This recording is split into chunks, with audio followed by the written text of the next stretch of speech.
ஏன்னா நாம் தமிழர் கட்சிக்கு 8% ஓட்ஸ் இருக்கு, அதுவும் ஆன்டி டிஎம்கே ஓட்ஸ், அது 8% இருக்குன்னா டெஃபினட்டா இப்போ அதுக்கு டிமாண்ட் இருக்கும். எப்படியாவது ஏதாவது ஒரு அலையன்ஸ்குள்ளே கொண்டு வந்துடலாம் அப்படின்ற மாதிரி தான் பார்ப்பாங்க. கண்டிப்பாக முயற்சிகள் நடக்கும். பட் என்ன பொறுத்தளவில் நாம் தமிழர் கட்சி அலையன்ஸுக்கு போக மாட்டாங்க அப்படின்ற மாதிரி தான் பார்க்குறேன்.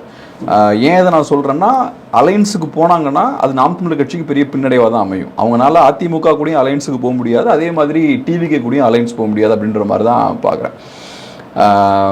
அதிமுகவோட ஏன் கூட்டணிக்கு போக முடியாதுன்னு நான் பார்க்குறேன்னா, அதிமுகவோட போனாங்கன்னா என்டிகேவோட கிரெடிபிலிட்டி உடஞ்சி போயிடும். என்டிகேவை பொறுத்தளவில் இப்போ அவங்களுக்கு ஒரு இமேஜ் இருக்குது, நாம ஒரு மாற்று அப்படின்ற ஒரு இமேஜ் இருக்குது. அந்த இமேஜ் வந்து உடஞ்சிடும். அவங்களும் ஜஸ்ட் அனதர் பார்ட்டியாக மாறிடுவாங்க. எப்படி ட்ரெடிஷ்னலாக மற்ற கட்சிகள்லாம் அதிமுக திமுகவோட கூட்டணி வைக்கிறாங்களோ அந்த மாதிரியான ஒரு கட்சியாக மாறிடுவாங்க. இப்போ கம்யூனிஸ்ட்டுகள், விசிகே அவங்களாம் அந்த தனித்துவத்தை இழந்துட்டாங்க. அவங்களுக்கு அந்த சித்தாந்தம் இருக்கு இல்லையா, அதோட அந்த எஃபெக்டிவ்னஸ் வந்து போயிடுச்சு.